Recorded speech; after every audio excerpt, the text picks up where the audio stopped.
Hello guys. Hello बच्चों, कैसे हैं आप लोग। हम लोग तैयारी कर रहे हैं CUET, IP मैट और बाकी सब अंडर ग्रेजुएट एग्ज़ाम्स की। और मेरे जो वीडियोस हैं वो अलग अलग क्वांटिटेटिव एप्टीट्यूड के एडू कैप्टन पे आ रहे हैं। एंड आई एम श्योर आप लोग वॉच कर रहे हो, जो मैं देख पा रहा हूँ सभी लोग वॉच करते हैं।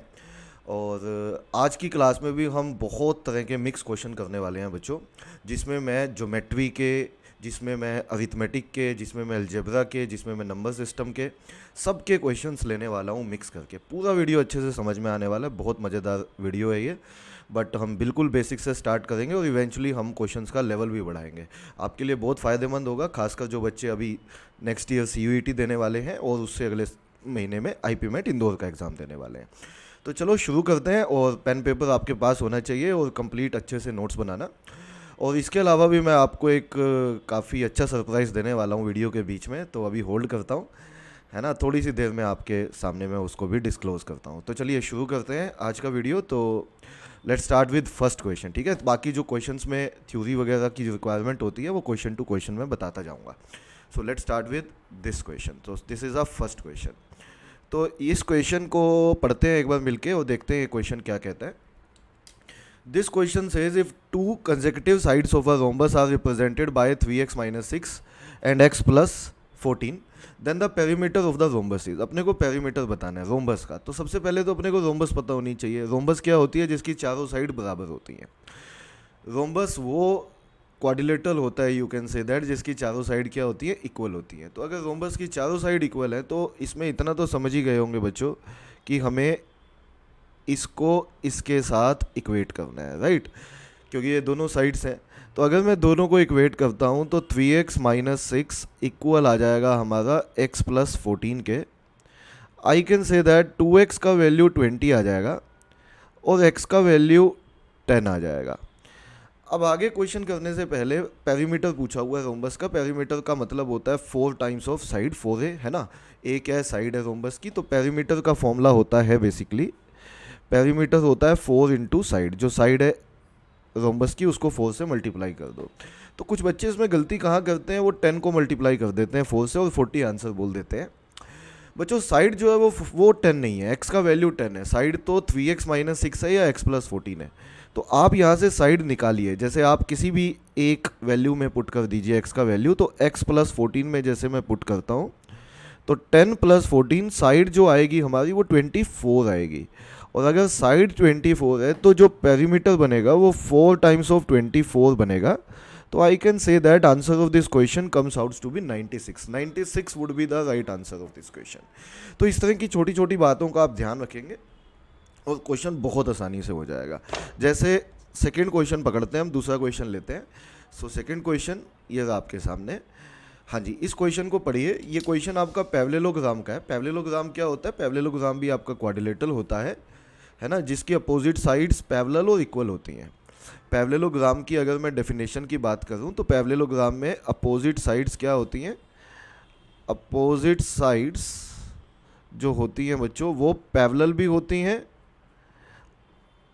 एंड इक्वल भी होती हैं। Opposite sides parallel and equal. बस इस डेफिनेशन के बेसिस पे हम क्वेश्चन खत्म कर देंगे।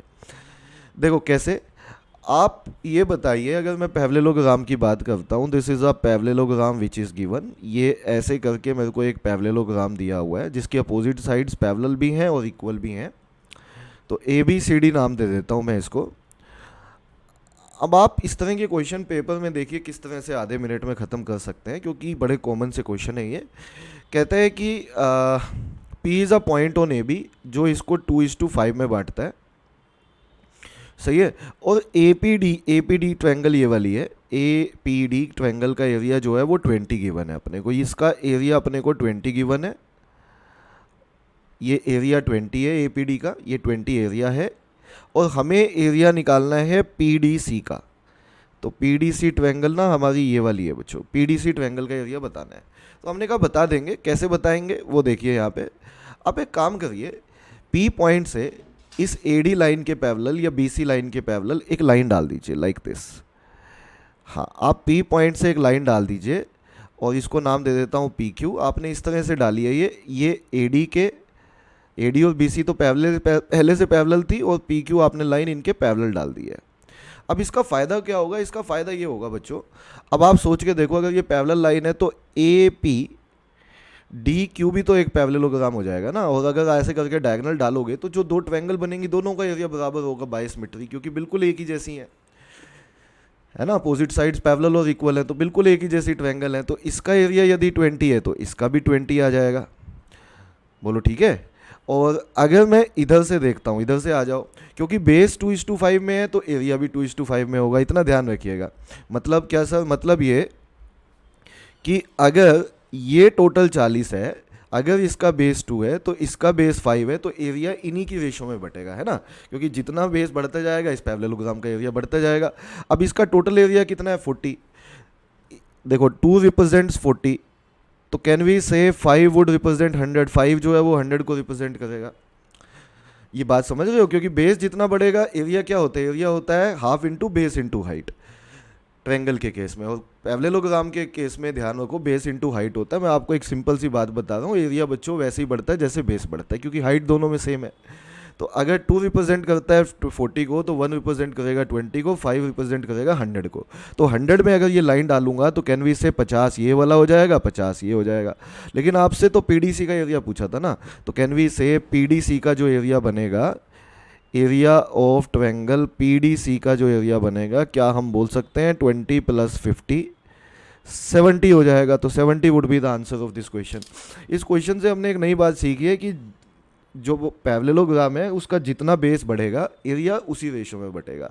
तो अगर बेस दोनों में 2:5 की रेशो में था तो एरिया भी 2:5 में होगा। तो ये एरिया टोटल 40 था, तो 5 रिप्रेजेंट्स 100, 100 में 50-50 बढ़ जाएगा।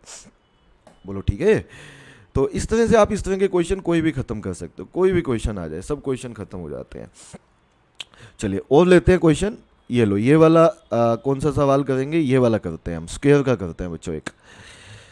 अच्छा, स्क्वायर का एरिया क्या होता है मैं पहले बता देता हूँ। स्क्वायर का जो एरिया होता है that is always equal to side का स्क्वायर, तो ए का स्क्वायर। बस इतनी सी बात आपको पता होनी चाहिए। अगर ये पता, हम क्वेश्चन ऐसे ही खत्म कर देंगे बच्चों। कहते हैं if each side of A square is increase by 4, अगर साइड 4 से इंक्रीज होती है, साइड यदि 4 से इंक्रीज होती है तो एरिया 80 से इंक्रीज हो जाता है। अच्छा, साइड पहले ए मान लेते हैं, तो एरिया कितना बनेगा ए स्क्वायर। फिर साइड 4 से इंक्रीज हो गई तो साइड कितनी हो गई a+4, और एरिया कितना हो जाएगा a+4 का स्क्वायर। पहले एक स्क्वायर का एरिया कितना था ए स्क्वायर, 4 साइड बढ़ने के बाद कितना हो गया a+4 का होल स्क्वायर। दोनों का जो डिफरेंस अपने को दिया हुआ है, दिस डिफरेंस इज 80, यही तो डिफरेंस दिया हुआ है ना हमें 80 का, और हमें ए का वैल्यू पूछा हुआ है। हमने कहा जो पूछा हुआ है वो ऑप्शन में है, ऑप्शन से पुट करिए। जब आप ऑप्शन पुट कर रहे होंगे आपको सामने दिख जाएगा, जैसे आप 12 पुट करके देखना, आप 12 पुट करोगे यदि पहला ऑप्शन, तो ये 16 का स्क्वायर हो जाएगा, ये 12 का स्क्वायर है, ये तो 256 - 144 आएगा। जो भी आएगा ये 80 के इक्वल तो नहीं है, बहुत ज़्यादा बड़ी वैल्यू है ना, तो ये हट जाएगा। ऐसे करके आप पुट करेंगे। जब डी ऑप्शन पे आएंगे फटाफट से, तो डी में 8 जब आप पुट करोगे बच्चों, तो ये हो जाएगा 12 का स्क्वायर -8 का स्क्वायर, तो 144 - 64, तो कैन वी से आंसर हमारा 80 आ जाएगा। LHS is equal to RHS। खत्म हो गया क्वेश्चन। दूसरा बच्चे कहते हैं सर सोल्व भी कर सकते हैं, बिल्कुल सही है, a+b का होल स्क्वायर लगा के आप इसे सोल्व कर दीजिए, दिक्कत कुछ नहीं है, क्वेश्चन हो जाएगा। जैसे बच्चों इसको अगर हम सोल्व करते हैं तो ये क्या बन जाएगा, a² + 16 + 8a, और -a² है हमारा इज इक्वल टू 80 है, तो a² से a² कैंसिल आउट हो जाएगा। 8a का वैल्यू हमारा 64 आ जाएगा। We can simply say that a का वैल्यू 8 आ जाएगा। तो 8 would be the answer of this question. ये ज़्यादा बेटर है, जो ठीक लगे वो लगा देना पेपर में, बस सवाल कर देना, है ना। इस तरह के क्वेश्चंस छोड़ने वाले बिल्कुल नहीं होते, आराम से होने वाले क्वेश्चन होते हैं। और दिखाता हूँ मैं क्वेश्चन बच्चों, ये लो ट्रेपीजियम जानते हो आप। आज थोड़ा सा पहले मैं ज्योमेट्री के क्वेश्चन ले रहा हूँ, मैंने आपको बताया मैं सारे मिक्स क्वेश्चन लेने वाला हूँ। आप लास्ट तक देखेंगे ना, आपको एक कॉन्फिडेंस आएगा कि मैं जनरल पेपर जो है CUET का, बिल्कुल जनरल जो टेस्ट है वो एकदम क्लियर कर दूंगा, क्योंकि LRDI और क्वांट सबसे ज़्यादा दिखती है आपको। तीसरा आप पता ही है आपको, जनरल अफेयर्स और करंट अफेयर्स और जनरल नॉलेज पे एग्जाम्स क्वेश्चंस आते हैं हमारे। तो अगर हम LRDI और क्वांट को बहुत अच्छा बना लेते हैं तो बिल्कुल इस पेपर को एकदम क्लियर कर सकते हैं। कहता है find the area of the trapezium whose parallel sides are 6 and 10 centimetre and perpendicular distance between them is 8 centimetre. आप सारी बातें छोड़ो, मुझे ये बताओ पैरेललोग्राम क्या होता है पहले। सॉरी, ट्रेपेजियम होता क्या है। ट्रेपेजियम होता है बेसिकली जिसकी अपोजिट साइड्स पैरेलल होती हैं। एग्जैक्टली दो अपोजिट साइड्स पैरेलल होती हैं, जैसे ये ए बी है और ये सी डी है, इसे आप ट्रेपीजियम बोलोगे क्योंकि ए बी जो है वो पैरेलल है डी सी के। Exactly one pair of opposite sides are parallel, एक पेयर अपोजिट साइड्स का पैरेलल होता है बेटा इसमें। अब ये दोनों साइड आपको दी हुई हैं, ये 6 है ये 8 है और डिस्टेंस दिया हुआ है। पहले क्वेश्चन करने से पहले मैं आपको फॉर्मूला बता दूं। बेसिकली फॉर्मूला जो काम करता है हमारा, जो फॉर्मूला इसमें यूज़ होता है हमारा, फॉर्मूला होता है, लिखिए, area of trapezium is equal to, हाँ ट्रेपीजियम का एरिया निकालने का फॉर्मूला होता है हमारा half into sum of parallel sides, sum of parallel sides, parallel sides का sum into distance between them. Distance मतलब हाइट, उनके बीच का डिस्टेंस। जैसे इस क्वेश्चन में आप पाएंगे तो ए बी पैरेलल साइड 6 और 8 है और परपेंडिकुलर डिस्टेंस उनके बीच में 8 का है, ये सॉरी ये 6 है और ये डी सी हमें 10 दी हुई है। ए बी 6 है और डी सी का वैल्यू हमारा 10 है और डिस्टेंस उनके बीच का 8 है। तो you can apply this formula and you can calculate the answer. तो एरिया मुझे निकालना है ए बी सी डी का, तो I can simply say that, क्या बोलेंगे इसमें, half into sum of parallel sides which is 6 plus 10 into distance between them. Distance कितना आएगा, 8 का आएगा। तो we can say that this is half into 16 into 8, ये कटेगा 4 आ जाएगा। We can simply say that answer of this question comes out to be 64। तो 64 is the right answer of this question. Answer option C लगा दीजिए। ठीक है, तो इतना ही काम करना है बच्चों, आपको कुछ नहीं करना, इतना ही करना है। ठीक है, क्वांट से घबराना नहीं है हमें, थोड़ा सा अगर देखो कॉन्फिडेंस कहाँ से आता है, कॉन्फिडेंस आता है प्रैक्टिस करने से या ज़्यादा से ज़्यादा क्वेश्चन्स को वॉच करने से। तो जितना आप देखेंगे, जितने आप वीडियोस को अच्छे से वॉच करोगे, उतना ज़्यादा समझ में आएगा। मैं आपको लास्ट वीडियो में भी बोला था बच्चों, एक बार दोबारा बता देता हूँ। अगर आप चाहते हैं कि आपको पूरा कंप्लीट मेरी क्लासेस फ्री ऑफ कॉस्ट मिल जाए, तो हमारी ऐप है एडू कैप्टन करके, मैं थोड़ा सा आपको उसका लिंक बता दूं अभी मैं क्वेश्चन लेने से पहले, क्योंकि मुझे अभी बीच में याद आ गया है। तो ये लीजिए। तो बच्चों यहाँ पे अगर आप ये ऐप डाउनलोड करते हो एडू कैप्टन के नाम से, तो ये मैंने यहाँ पे अंडरलाइन करके रखा हुआ है। फ्री कोर्स पे जाओगे आप, एडू कैप्टन की ऐप डाउनलोड कर लो, वहाँ पे फ्री कोर्स करके है। उसमें आपके पास क्वांट का, LRDI का, वर्बल का, सब का कंप्लीट सभी टॉपिक्स पे वीडियोस मेरे मिल जाएंगे आपको। वो वीडियोस वॉच करिए, बढ़िया से तैयारी करिए, अपनी अच्छा रिजल्ट लेके आइए। ठीक है, इतना काम हम कर सकते हैं। और एक सरप्राइज़ और मैंने आज कहा था, वो सरप्राइज़ पे मैं आ रहा हूँ, लेकिन पहले हम क्वेश्चंस को निपटा लें थोड़े से और फिर मैं उस सरप्राइज़ पे आता हूँ। तो ये ऐप ज़रूर डाउनलोड कर लेना, ठीक है, अभी आपके लिए फ़ायदेमंद है। आ जाओ जरा क्वेश्चंस पे आ जाओ। तो ये समझ में आ रहा है सबको, ये क्वेश्चन हमारा हो गया। तो इस तरह से बहुत सारे क्वेश्चंस हैं जिनको आप देखोगे। अभी मैं आ रहा हूँ और क्वेश्चंस पे, जरा टॉपिक चेंज करके मैं क्वेश्चन लेता हूँ। तो ये वाला क्वेश्चन देखिए आप कैसे करोगे। रेशो का सवाल है बेटा, अरिथमेटिक का सवाल है, यू कैन से दैट। देखो मैं आपको चीज़ बताता हूँ एक सिंपल। इस क्वेश्चन को करने से पहले मुझे ये बताओ कि अभी मैं ये मान लेता हूँ कि मेरी वीडियो को ना जो टोटल लोग वॉच करने वाले हैं, अभी फर्स्ट गो में टोटल जो लोग वॉच करने वाले हैं वो मान लेते हैं 10,000 है, ठीक है, 10,000 है। और जो बॉयज़ और गर्ल्स का रेशो है जो वॉच करने वाले हैं, वो 7:3 का रेशो है। तो इट्स वेरी वेरी सिंपल कि वी नो दैट कि कितने बॉयज़ होंगे कितनी गर्ल्स होंगी। अभी तो 7:3 का रेशो है, तो आप 7,000 3,000 भी बोल सकते हो। या फिर अगर कोई और फिगर होती तो आप बोलते बॉयज़ करते 7/10 और गर्ल्स करती 3/10। मैं कहता बॉयज़ 7/10 किसका, तो आप कहते 7/10 ऑफ 10,000, ये बॉयज़ हैं। और गर्ल्स 3/10, 3/10, 10 कहाँ से आया, 7 + 3, 3/10 किसका, 1000 का। तो इस तरह से हम 10,000 का, इस तरह से हम कोई भी वैल्यू निकाल सकते हैं, कितनी भी कॉम्प्लिकेटेड हो, कितनी भी कॉम्प्लिकेटेड हो। ये बात समझ आ रही है। तो चलो इस क्वेश्चन में लगाते हैं। कहता है N amount of ₹672 is divided among A be in the ratio 5:3। तो ए का शेयर बताओ। सो ए का मुझे शेयर बताना है, तो ए को 5 मिलेगा कितने में से, आउट ऑफ 8। तो 5/8 मिलेगा किसका, 672 का। तो आप कहेंगे 8 जा सर 64, 32 बचा, 8 जा 64, तो 32 बचा, तो 4 आएगा। और 84 5 जा आ जाएगा आपका 420। तो सी ऑप्शन मैच करता है। तो C is the right answer of this question. You can do it like this. और देख लीजिए, ये लीजिए, ये वाला क्वेश्चन करते हैं। An amount of ₹1162 is divided among A B C in the ratio of 35:28:20। The share of C is, so we can do this question like this. C को मिलेगा 20, टोटल कितना है बेटा, 35 + 28। 63 और प्लस 20 83, तो 20/83 मिलेगा सी को, किसका 1162 का।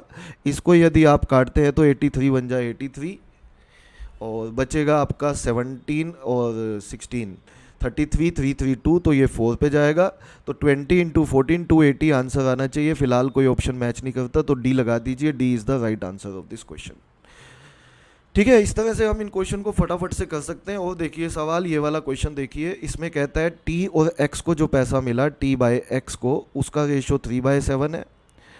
और एक्स और जेड को जो पैसा मिला वो 2:1 है। एक्स और जेड को जो पैसा मिला वो 2:1 है। हमें बताना है टी को अगर 300 मिला तो जेड को कितना मिला। अपने को टी और जेड से मतलब है, तो एक्स को ख़त्म करो। आप एक काम करो, इस वाली इक्वेशन को और इसको बच्चों मल्टीप्लाई कर दो। क्यों सर? क्योंकि जब आप मल्टीप्लाई करते हैं दोनों को, इन दोनों को जब आप मल्टीप्लाई करेंगे, देखो पहले वाला है t/x,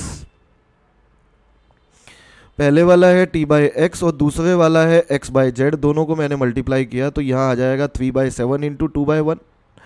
ये x से x कट जाएगा, इसका मतलब t/z मेरा बचेगा 6:7। आई कैन से दैट 6:7। अब t का वैल्यू 300 मुझे पता है, t 300 है, और मुझे z का वैल्यू बताना है। तो 6 का वैल्यू मुझे पता है, 6 रिप्रेजेंट 300, 6 जो है वो 300 को रिप्रेजेंट करता है, तो 1 रिप्रेजेंट 50। तो 1 अगर 50 को रिप्रेजेंट करता है तो मुझे 7 का वैल्यू बताना है, तो 7 would represent 50 × 7। I can simply say that 350। तो 350 would be the right answer of this question, और यही सवाल का उत्तर है। तो इस तरह से भी आप क्वेश्चंस को बहुत फटाफट से कर सकते हो। और देखिए ये वाला सवाल लेते हैं, बहुत अच्छा क्वेश्चन है, देखते हैं मिलके। इंस्टेड ऑफ डिवाइडिंग 234, बहुत कॉमन क्वेश्चन है, बहुत मज़ेदार सवाल है, पेपर में मिल जाता है अपने को। बच्चे कहते हैं सवाल भी मज़ेदार होता है सर, कुछ मज़ेदार सवाल होते हैं बेटा। Instead of dividing ₹234 among XYZ in the ratio 1/2 1/3 1/4, I divided the sum in the ratio of 2:3:4, who gained the most and by what amount। किसने सबसे ज़्यादा गेन किया और कितने का किया, मुझे ये बताओ आप। हाँ जी, कहता है कि इस रेशो में बटा divided the sum in the ratio. देखो डिवाइड करना था इसमें 1/2 instead of dividing this amount in the ratio of this, करना था इसमें डिवाइड, लेकिन कर दिया किस में, कर दिया हमने 2:3:4 में। तो वो कहता है कि ऐसा करने पे, ये 234 रुपये बांटने में किसको सबसे ज़्यादा गेन हुआ है ऐसा करने में। तो हमने कहा बता देंगे ऐसे क्वेश्चंस में पहले ना ये जो 1/2 1/3 1/4 वाली रेशियो, इसको एग्जैक्ट बनाया करते हैं। आप इन 2 3 4 का एलसीएम लोगे, यदि एलसीएम मतलब सबसे कॉमन मल्टीपल, तो वो 12 आता है, जिससे ये तीनों डिवाइड हो जाते हैं। आप एक काम करो, आप 12 से मल्टीप्लाई कर दो, तीनों को मल्टीप्लाई कर दो, × 12 × 12 × 12। और इसको अगर आप काटोगे बच्चों तो ये रेशो आएगी आपकी 6, 12 से 2 कट गया, यहाँ पे आपका आएगा 4 और यहाँ पे आपका आएगा 3। तो एक्चुअली पैसा किस रेशो में बढ़ना चाहिए था, 6:4:3, बटा किस रेशो में, 2:3:4। आप मुझे एक बात बताओ, पैसा किस रेशो में बढ़ना चाहिए था, पैसा मतलब 234 रुपये, अमाउंट सेम है भाई, रेशो चेंज हुई है, अमाउंट सेम है। पैसा जो बढ़ना चाहिए था वो 6:4:3 की रेशो में बढ़ना चाहिए था। ये बताओ सबसे कम किसको मिलने वाला था, जेड को। जेड को सबसे कम मिलने वाला था, ये बात क्लियर है, क्योंकि बाकियों का ज़्यादा है। और बाद में जो रेशो बनी उसमें सबसे ज़्यादा किसको मिला, जेड को। कितना मिला उसको बाद में बात कर लेंगे। तो 6:4:3 में सबसे कम किसको मिलता है, जेड को। सबसे ज़्यादा किसको मिला है, जेड को, क्योंकि 2:3:4 में बटा। तो एक बात तो पक्की है, जिसको सबसे कम मिलना चाहिए था उसको सबसे ज़्यादा मिला है, तो गेन तो पक्का जेड का ही हुआ है, गेन तो सबसे ज़्यादा जेड का ही हुआ है। ये बात समझ पा रहे हो, सबसे ज़्यादा मिलना चाहिए था, सबसे कम मिला, गेन तो जेड का ही हुआ है। तो इसका मतलब है आंसर तो जेड ही बनेगा। लेकिन आप कहेंगे सर जेड तो अभी फिलहाल इसमें भी है, इसमें भी है, और एक नन ऑफ दिस भी है, कोई दिक्कत नहीं है भाई, कितना गेन हम निकाल लेंगे, इतना तो पता लग ही गया ना, जेड को मिलेगा। अब देखो कितना मिलना चाहिए था, 3 मिलना चाहिए था आउट ऑफ 13। 3/13 किसका, 234 का मिलना ये चाहिए था बच्चों। मिला कितना, 4 किस आउट ऑफ कितना, 9 में से। 4/9 किसका, 234 का। तो निकाल लो इस वैल्यू को, 13 बन जा 13, ये 8 आएगा। मिलना चाहिए था 54 रुपीज़, जो जेड को मिलना चाहिए था वो था 54 रुपीज़। और अगर मैं बात करूँ मिला कितना, तो आप कहेंगे ये कट जाएगा, 9 2 जा 18, 54 आ गया तो ये 6 आएगा, तो इसका मतलब मिला कितना, 104। तो गेन कितने का हुआ, हम कहेंगे गेन हुआ 50 रुपये का, और किसका गेन था, ये जेड का। तो कैन वी से आंसर हो जाएगा Z by 50 rupees. A would be the right answer of this question, और ए ही सवाल का सही उत्तर था। A is the right answer of this question. चलिए बढ़ते हैं अगले क्वेश्चन पे। देखो मज़ा आ रहा होगा आपको ये सवाल करने पे। ये लीजिए अलजेब्रा का एक सवाल लेते हैं मज़ेदार। अच्छा सवाल लेने से पहले एक बार हाँ बात ना भूल जाऊँ बच्चों में, इंपॉर्टेंट बात है जिसके लिए मैं इतनी पिच बना रहा हूँ कि मैं आपको बताऊँगा। तो जो मेरे को अल्टीमेटली आपको बताना था, जो बच्चे तैयारी कर रहे हैं किसी वजह से हमारा कोर्स नहीं ले पाए लेकिन फिर भी चाहते थे और वो चाहते हैं कि उनकी तैयारी हो जाए, अच्छा कॉलेज मिल जाए, अच्छे से प्रिपरेशन हो जाए, तो बच्चों आपके लिए एक मॉक टेस्ट सीरीज़ हमने शुरू की है जिसमें आपको फुल लेंथ CUET के, IP मैट के, बाकी जितने भी एग्ज़ाम्स हैं है ना, चाहे वो IP मैट इंदौर हो, रोहतक हो, जिप मैट हो, सेंट जेवियर्स हो, NPAT हो, सबके आपको मॉक्स मिल जाएंगे, फुल लेंथ मॉक मिल जाएंगे। ठीक है, और ये फुल लेंथ मॉक आपको एक एग्ज़ाम इन्वायरमेंट में देने को मिलेंगे। तो अगर ये आप टेस्ट सीरीज ज्वाइन करते हैं, हमारा अभी का जो इसमें अमाउंट है वो 1500 रुपीज़ है, जिसको आप स्टार्ट कर सकते हो अभी के अभी लेके। एक बात याद रखना, देखो आप इसको लो या किसी और की मॉक से, बेटा मॉक ज़रूर देने चाहिए। मैं आपको कारण बताता हूँ, मॉक से जो प्रैक्टिस हो जाती है ना अपनी, वो अल्टीमेट होती है। उस तरह की तैयारी हमारी कभी नहीं हो सकती किसी भी चीज़ से, आप करके देख लेना। तो मॉक ज़रूर देना ज़्यादा से ज़्यादा। और इसमें मैं आपको बताता हूँ, इसमें जो आपको मॉक मिलेंगे ना जनरल टेस्ट में, जो LRDI क्वांट है जो मैंने पढ़ाई है, हाँ जी, उसके सारे आपको वीडियो सॉल्यूशन भी अवेलेबल होंगे, चाहे वो डोमेन वाले भी हों चाहे वो जनरल पेपर के हों, उनके हमने वीडियो सॉल्यूशन भी बनाए हुए हैं। क्वेश्चन बैंक भी मिलेगा आपको अलग से। आप कहते हैं अलग से कुछ प्रैक्टिस के लिए मिल जाएगा, सर मिल जाएगा बिल्कुल। तो ये आप ज़रूर ज्वाइन कर लें। ठीक है, ये आपके लिए बहुत फ़ायदेमंद चीज़ है। अगर आप सीरियस हैं तो इससे आपकी तैयारी अल्टीमेट होगी बच्चों आने वाले टाइम में अभी। ठीक है, तो जल्दी से जल्दी ज्वाइन करिएगा और स्टार्ट कर दीजिए अपनी प्रिपरेशन। आ जाइए दोबारा से टॉपिक पे। तो टॉपिक पे मैं बोल रहा था कि हाँ कुछ अलजेब्रा की बात कर लेते हैं। तो अलजेब्रा में अगर मैं बात करूँ, इस तरह के क्वेश्चन बड़े कॉमन से होते हैं। Find the value of a if x-2 is a factor of x³ - 2x² + ax - 1। एक बात याद रखिए, ये बचपन में भी करते थे हम, कि अगर x-2 किसी का फैक्टर है, अगर x-2 फैक्टर है किसी भी इक्वेशन का, मान लो फैक्टर ऑफ, मान लो 1 मिनट के लिए मैंने इक्वेशन ये रख दी, ठीक है, तो अगर इसका फैक्टर है तो बच्चों जो 2 होगा, देन देयरफॉर जो x = 2 होगा, 2 वैल्यू ले लो, x = 2, वो इस इक्वेशन का रूट होगा। रूट मतलब सॉल्यूशन होगा। सॉल्यूशन मतलब 2 पुट करके इसके अंदर = 0 ले सकते हैं, क्योंकि इक्वेशन का मतलब होता है =0 कर देना। भाई अगर कोई किसी का फैक्टर है x-2, तो इसका मतलब 2 उसका रूट होगा। रूट मतलब सॉल्यूशन मतलब वो 2 पुट करके 0 बनेगी वो इक्वेशन। जैसे कि मैं क्वेश्चन से समझाता हूँ आपको।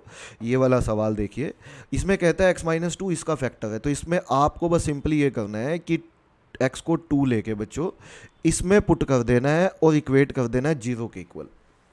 x को 2 लेके इसमें पुट कर देना है और इक्वेट कर देना है 0 के इक्वल। 2 पुट करो कितना बना बताओ। कैन वी से 2³ - 2a × 2², और ये हो जाएगा a × 2 - 1 = 0। कैन आई से लाइक दिस, ऐसे बोल सकता हूँ। ये हो जाएगा 8 - 8a + 2a - 1 = 0। तो I can say that 6a का वैल्यू 7 आ जाएगा, a का वैल्यू 7/6 आ जाएगा, और यही सवाल का उत्तर है। This is the right answer of this question. ठीक है, तो लगा दीजिए 7/6 is the answer of this question. और देख लेते हैं, ये लो ये वाला सवाल देखो कैसे करोगे। कहता है find the value of 2a + 3b if x + 1 and x - 1 are the factors of this equation. तो अगर x + 1 इसका फैक्टर है, किसका, हाँ जी इक्वेशन लिख देता हूँ मैं। इक्वेशन है x⁴ + ax³ - 3x² + 2x + b। अगर बच्चों इसका x + 1 फैक्टर है तो x को -1 पुट करिए और जो आएगा = 0 करिए। तो 1 पुट कर, x को -1 पुट करिए, सॉरी, क्योंकि x + 1 फैक्टर है तो x को -1 पुट करेंगे। तो x को यदि आप -1 पुट करते हैं तो ये 1 बन जाएगा, ये -a हो जाएगा क्योंकि -1 का क्यूब -1 होगा, ये -3 रहेगा क्योंकि -1 का स्क्वायर 1 हो जाएगा, ये -2 है + b = 0। तो हम ये बोल सकते हैं यहाँ से -a + b का वैल्यू जो आएगा वो आपका 4 बन जाएगा। This is equation number 1। ये पहली इक्वेशन हो गई। ऐसे ही अगर x - 1 इसका फैक्टर है तो x को आप 1 पुट कर दीजिए। अगर आप x को 1 पुट करते हो, कहाँ पे, इसी में ही, तो ये आ जाएगा 1 + a - 3 + 2 + b = 0। इस केस में ये सारे आपस में कैंसिल आउट हो जाएंगे और अपना आएगा a प्लस बी का value equal to 0। This is equation number 2 बन जाएगी। इन दोनों को यदि आप सोल्व करते हो तो a से a कैंसिल, 2b का वैल्यू 4 आ जाएगा और b का वैल्यू 2, और b अगर 2 आ गया बेटा इसमें पुट कर दीजिए तो a का वैल्यू आपका -2 आ जाएगा। a आ गया, b आ गया, अब आपको निकालना है 2a प्लस 3b। तो कुछ नहीं करना, अगर मुझे 2a प्लस 3b निकालना है आई can simply say that 2 into -2 plus 3 into 2 आएगा, है ना। तो -4 प्लस 6 कैन वी से ultimately answer of this question is 2। तो आंसर ऑप्शन ए हो जाएगा। देखो मज़ा आया ये सवाल करके। तो फैक्टर दिया हुआ हो तो सिंपली उसके हिसाब से आप रूट निकालिए और पुट करिए इक्वल टू 0 कर दीजिए, आंसर आ जाएगा आपका। हो जाने चाहिए इस तरह के सवाल आपके पेपर में, ऐसा मैं एक्सपेक्ट करता हूँ। इसके अलावा बच्चे कहते हैं कुछ सर क्वाड्रेटिक इक्वेशंस के बारे में बता दीजिए, कुछ क्वाड्रेटिक इक्वेशंस के बारे में बता दीजिए। तो मैं बता देता हूँ बच्चों, क्वाड्रेटिक के बारे में थोड़ा सा लिख लीजिए क्योंकि क्वेश्चन उस पर भी आता है। अगर मेरे पास कुछ ऐसा दिया हुआ हो, देखो थोड़ी थ्योरी बना के लिखवा दूँ बात को।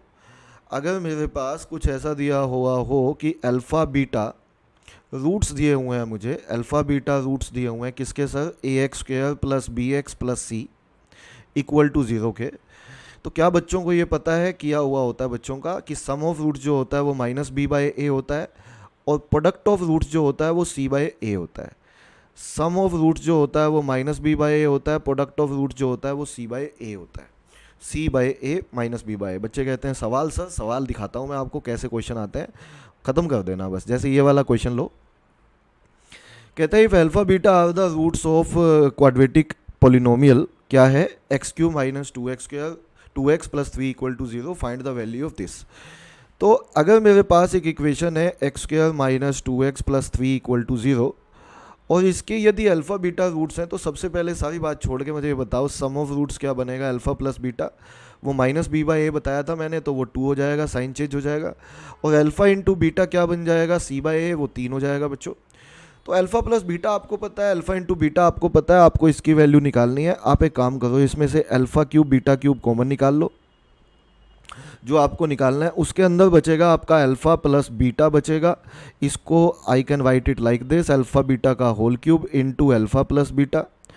Now just put value here, alpha into beta आपका बनेगा 3, तो ये 3 का क्यूब हो जाएगा। इंटू में अल्फ़ा प्लस बीटा का वैल्यू आपका 2 है, वो यहाँ रख दीजिए। कैन वी से 27 into 2, answer of this question is 54। और 54 ही सवाल का सही आंसर है, 54 is the right answer of this question. ठीक है, और देख लेते हैं क्वेश्चन। ये लो, ये वाला सवाल देखो बच्चों, इसी के ऊपर बेस्ड है। ये वाला क्वेश्चन करते हैं मिलके। कहता है if alpha beta are the roots of the quadratic equation, क्या क्वाड्रेटिक इक्वेशन है, x² - x plus 4 equal to 0, find the value 1/अल्फा प्लस 1/बीटा माइनस 2 अल्फा बीटा। वैसा ही क्वेश्चन है। अगर अल्फा बीटा किसी के रूट्स दे दिए जाए ना, सबसे पहला काम आप एक किया करो, आप अल्फा प्लस बीटा और अल्फा इंटू बीटा तो निकाल ही लो। जैसे अगर मेरे पास इक्वेशन है x² - x plus 4 equal to 0, तो मैंने कहा सबसे पहले alpha plus beta that is sum of roots -b/a 1 हो जाएगा, और अल्फ़ा इंटू बीटा c/a तो 4 हो जाएगा। अब जो वैल्यू निकालनी है उस पर फोकस करिए। हमें निकालना है, we have to find out 1/अल्फ़ा प्लस 1/बीटा माइनस 2 अल्फ़ा बीटा। तो आप क्या करो बच्चों, इसमें अल्फ़ा बीटा एलसीएम ले लो, ऊपर आएगा बीटा प्लस अल्फ़ा या alpha plus beta minus 2 alpha beta. अब आपको बस वैल्यू पुट करने की ज़रूरत है। देखो कुछ नहीं करना आपको, वैल्यू पुट करिए। अल्फ़ा प्लस बीटा आपका 1 है, अल्फ़ा इंटू बीटा 4 है, माइनस 2 अल्फ़ा बीटा तो 2 इंटू 4 हो जाएगा। कैन वी से 1/4 माइनस 8 हो जाएगा। तो 1/4 माइनस 8 होता है आपका, एलसीएम लोगे यदि 4 एलसीएम ले लो तो यहाँ 32 हो जाएगा। तो we can simply say that answer of this question is -31/4 आएगा। That is answer option D match करता है और यही सवाल का आंसर है। आई एम श्योर आपको अच्छे से समझ में आ रही हैं चीज़ें, आई एम श्योर ये बेनिफिट देंगी बच्चों आपको। और क्वेश्चन देखिए, और सवाल दिखाता हूँ आपको। ये वाला सवाल करो, ये वाला क्वेश्चन करते हैं पहले। देखो क्या कहता है। हाँ जी, बहुत कॉमन क्वेश्चन है इस तरह का पेपर में। If one of the root of the quadratic equation is 3, find the other root. तो अभी बताया अपने पास इक्वेशन है 2x² - 7x plus q equal to 0। इसका एक रूट 3 है, तो अल्फ़ा बीटा रूट्स होते हैं। हमें पता है अल्फ़ा प्लस बीटा जो होता है -b/a होता है, वो 7/2 है। ये 7 है, -7 था तो 7 हो जाएगा -b/a करके। एक रूट आपको 3 दिया हुआ है, वो अल्फा मान लीजिए, बीटा का वैल्यू आपको निकालना है। तो can we say simply answer of this question is 7/2 -3 that is 1/2 और 1/2 ही क्वेश्चन का सही उत्तर है। This is the right answer of this question. ये लीजिए, ये वाला क्वेश्चन करिए बच्चों। क्वेश्चन है one of the roots of the quadratic equation is 1.5, what is the value of m। अगर एक रूट 1.5 है तो m की वैल्यू बताओ। एक रूट अगर 1.5 है तो m की, अच्छा रूट है तो इसका मतलब ये x की वैल्यू है। एक बात बताओ, रूट है तो ये x की वैल्यू है, सॉल्यूशन है, रूट मतलब सॉल्यूशन, तो आप x की जगह पे 1.5 पुट कर दो बस। तो x की जगह पे अगर मैं 1.5 पुट करता हूँ तो 1.5 का स्क्वायर हो जाएगा ये, plus 1.5 of m plus 24 equal to 0। m निकालना है मुझे, ख़त्म हो गया सवाल। ये वैल्यू 2.25 है, ये 1.5 m है, प्लस 24 है इक्वल टू 0। तो 1.5 m का वैल्यू आ जाएगा हमारा -26.25 और m का वैल्यू आ जाएगा -26.25 डिवाइडेड बाय 1.5। तो इसे अगर आप सोल्व करते हैं, सोल्व कर देता हूँ मैं, -26.25 है बच्चों, 1.5 को 3/2 लिख सकते हैं। इसे काटेंगे आप तो ये आएगा 3 8 जा 24, 2 आएगा, 0.7 पे जाएगा, फिर 5 आएगा और ये 2 ऊपर निकल जाएगा। तो -8.75 इंटू 2 हो जाएगा -17.5। तो कैन वी से डी दिल्ली आंसर हो जाएगा इस क्वेश्चन का, और डी ही सवाल का सही उत्तर है। This is the right answer of this question. कर लोगे ना इस तरह के सवाल। देखो मैं मिक्स क्वेश्चन करवा रहा हूँ ताकि आप लोग कर लो। और देखो कुछ अलग सवाल लेते हैं, समझ गए हो सब। और सवाल लेते हैं, और क्वेश्चन लेते हैं। ये लो, ये वाला सवाल टाइम एंड वर्क का क्वेश्चन है, अरिथमेटिक का क्वेश्चन है। कैसे करेंगे इस तरह के क्वेश्चंस को पेपर में, देख लेते हैं मिलके। पढ़ो क्वेश्चन पढ़ो। If ABC can do a piece of work in 6 days, if A alone can do work in 36 days, B alone can do in 12 days, then in how many days C alone complete the work. A का अपने को पता है, B का अपने को पता है, सी का बताना है, तीनों मिलके 6 दिन में करते हैं। तो ऐसे ऐसे क्वेश्चंस को करने का एक मेथड मैं इंट्रोड्यूस करता हूं बच्चों। उस मेथड का नाम है फ्रैक्शन मेथड। तुरंत करिएगा सवाल। फ्रैक्शन मेथड ये कहता है कि मान लीजिए जो सी है वो पूरा काम x डेज में करता है, जो अपने को निकालना है। तो एक दिन, अच्छा ए पूरा काम 36 डेज में करता है, तो एक दिन में कितना करेगा, 1/36। ये किसका आ गया, ए का। बी एक दिन में कितना करेगा, अगर 12 दिन में पूरा काम करता है तो 1/12, एक दिन का काम निकालिए। सी x डेज में पूरा काम करता है तो एक दिन में कितना करेगा, 1/x। बोलो ठीक है। लेकिन पूरा काम कितने दिन में किया है इन्होंने, 6 दिन में। तो एक बात बताओ, ए 1/36 एक दिन में करता है तो 6 दिन में कितना करेगा, इंटू 6। 6 दिन इसने काम किया तो ये बी का कॉन्ट्रीब्यूशन आ गया। और सी ने 1/x एक दिन में करता है तो 6 दिन सी ने काम किया तो इंटू 6। टोटल कॉन्ट्रीब्यूशन हमेशा ध्यान रखिएगा टाइम एंड वर्क के क्वेश्चंस में, टोटल कॉन्ट्रीब्यूशन फ्रैक्शन में बच्चों 1 होता है। देखो हमने ए का कॉन्ट्रीब्यूशन निकाल दिया 6 दिन का, ये बी का कॉन्ट्रीब्यूशन आ गया 6 दिन का, और ये सी का कॉन्ट्रीब्यूशन आ गया। तीनों का टोटल कॉन्ट्रीब्यूशन मिला के हमेशा 1 के बराबर होता है, हमेशा सर, हमेशा। तो ये लीजिए, ये 6 आ गया आपका, ये आपका 2 आएगा। We can say that 1/6 plus 1/2 plus 6/x must be equal to 1। तो वैल्यू निकालनी है आपको, निकल जाएगी। देखो यहाँ से 6x एलसीएम ले लीजिए, तो ऊपर आएगा आपका x, यहाँ आएगा आपका 3x, यहाँ पे आएगा 6 इक्वल टू 1। तो 4x प्लस 6 का वैल्यू आपका 6x आ जाएगा। हाँ जी, वैल्यू को देख लीजिएगा, हमने ठीक लिखी है सारी। तो 1/6 हो गया, एक हो गया 1/2 और एक है अपना 6/x। तो 6 लिया था, 6x एलसीएम आ गया, तो ऊपर आएगा बच्चों, हाँ ये 36 हो जाएगा। यहाँ 6 की जगह पे ये हमारा 36 हो जाएगा, क्योंकि 6 6 36। तो ठीक है, तो ये 36 आ जाएगा आपका, यहाँ 36 हो गया। We can say that 2x का वैल्यू 36 एंड x सिंपली आ जाएगा 18। तो 18 ही सवाल का सही उत्तर है। This is B Bombay. We can do it like this. और देखते हैं क्वेश्चन कैसे कर सकते हैं सवाल। हाँ जी, बहुत सारे क्वेश्चन है। ये सप्लीमेंट्री कॉम्प्लीमेंट्री पे क्वेश्चन आ जाते हैं बच्चों। मैं 2 एंगल इंट्रोड्यूस करता हूँ आपको इस क्वेश्चन से पहले। जैसे एक बात ध्यान रखिएगा, अगर हमारे पास ये बताओ 2 स्ट्रेट लाइन है, दोनों के बीच में 90 डिग्री एंगल है। इनमें से अगर एक एंगल आप थीटा अलग कर देते हैं तो बाकी जो एंगल बचता है वो 90 माइनस थीटा होता है। इस पर्टिकुलर एंगल को हम बोलते हैं कॉम्प्लीमेंट्री एंगल। क्या बोलते हैं सर, कॉम्प्लीमेंट्री एंगल, कॉम्प्लीमेंट्री। अगर एक एंगल थीटा है तो बाकी जो बचता है 90 में से माइनस करके वो कॉम्प्लीमेंट्री होता है। इतना ध्यान रखिएगा, एक एंगल थीटा और उसके कॉम्प्लीमेंट्री का सम हमेशा 90 डिग्री होता है। एक एंगल थीटा और उसके कॉम्प्लीमेंट्री का सम हमेशा 90 डिग्री होता है। ऐसे ही एक और बात देखिए यहाँ पे, ये कंप्लीट स्ट्रेट एंगल कितना होता है 180 डिग्री, उसमें से अगर मैं थीटा एंगल अलग कर देता हूँ तो बाकी कितना एंगल बचा, बाकी बचेगा 180 माइनस थीटा। तो बाकी जो एंगल बचा ये एंगल कहलाता है सप्लीमेंट्री एंगल। कौन सा सर? सप्लीमेंट्री होता है हमारा 180 माइनस थीटा, कॉम्प्लीमेंट्री होता है हमारा 90 माइनस थीटा। तो इसमें ध्यान रखने वाली बात यह है, एक एंगल और उसके सप्लीमेंट्री का सम हमेशा 180 डिग्री होता है। एक एंगल और उसके सप्लीमेंट्री का सम हमेशा 180 डिग्री होता है। इनका यूज़ क्या है मैं आपको क्वेश्चन दिखाता हूँ। ये देखिए, इस तरह के क्वेश्चन अपने को मिलते हैं। तो क्वेश्चन ये है कि if two supplementary angles differ by 50 degree then one of the angle is. एक बात बताओ मुझे, एक एंगल और उसके सप्लीमेंट्री का सम मैंने अभी अभी बताया कितना होता है 180 डिग्री, और उनका डिफरेंस आपको दिया हुआ है 50। तो एक एंगल और उसके सप्लीमेंट्री का डिफरेंस 50 दिया हुआ है। तो आपको एंगल्स पूछे हैं कौन कौन से होंगे, उनमें से कोई एक एंगल बता दो। तो ये दोनों कट जाएंगे। 2 थीटा का वैल्यू आपका 230 आ जाएगा। We can see that theta का वैल्यू 115, थीटा का वैल्यू 115, तो थीटा ऑफ एस का वैल्यू आ जाएगा, इसका सप्लीमेंट्री एंगल 180 में से माइनस कर दीजिए 65 डिग्री।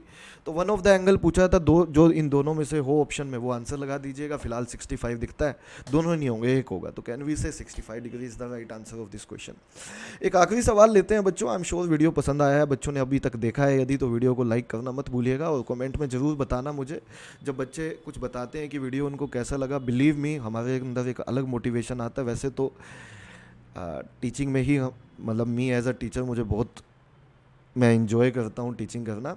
बट जब आप लोग बच्चों कहते हो कि सर आपके वीडियोस अच्छे लगते हैं, या आपको क्या अच्छा लगा और क्या आप चाहते हैं और बताऊँ मैं, वो आप जब कमेंट बॉक्स में डालते हैं तो और मोटिवेशन मिलता है कि कुछ बनाया जाए। बच्चे कुछ चाहते हैं चीज़ करवाना, ठीक है, तो ज़रूर बताया करो। चलिए आ जाइए इस क्वेश्चन पे। कहते थे मेजर ऑफ एन एंगल वो supplement is 4 times as large as complement. तो अगर एक थीटा है एंगल, तो उसका सप्लीमेंट्री एंगल क्या होगा 180 माइनस थीटा, और उसका कॉम्प्लीमेंट्री एंगल क्या होगा 90 माइनस थीटा। तो जो सप्लीमेंट्री एंगल है, ये क्वेश्चन में कहा है, जो सप्लीमेंट्री एंगल है 180 माइनस थीटा, वो 4 टाइम्स है। किसका 4 टाइम्स है? वो उसके कॉम्प्लीमेंट्री एंगल का, विच इज़ 90 माइनस थीटा। तो अगर आप इसे सोल्व करते हैं तो 180 minus theta must be equals to, ये हो जाएगा आपका 360 माइनस 4 थीटा। तो 3 थीटा का वैल्यू आपका 180 आ जाएगा, थीटा का वैल्यू आपका 60 आ जाएगा। तो यही तो पूछा था कि वो एंगल कौन सा है, तो खत्म कर दिया आपने कैनवी से। वो एंगल आपका 60 डिग्री है। 60 degree is the right answer of this question. तो अगले भी वीडियोस में बच्चों मैं क्वेश्चंस लाता रहूँगा। आई एम श्योर आपको मज़ा आया होगा। मेरा मन कर रहा है अभी और क्वेश्चंस लेने का, और आपको बताऊं, बहुत चीज़ें बतानी है मुझे, और चीज़ें बताऊंगा। बट आपको अगर वीडियो लाइक किया आप लोगों ने तो लिटरली मैं और चीज़ें बहुत बेहतरीन लेके आऊँगा। वैसे भी पढ़ाऊँगा मैं आपको। चलिए आज के इस वीडियो में इतना ही करते हैं। Thank you very much, take care, bye to all of you, bye बच्चों।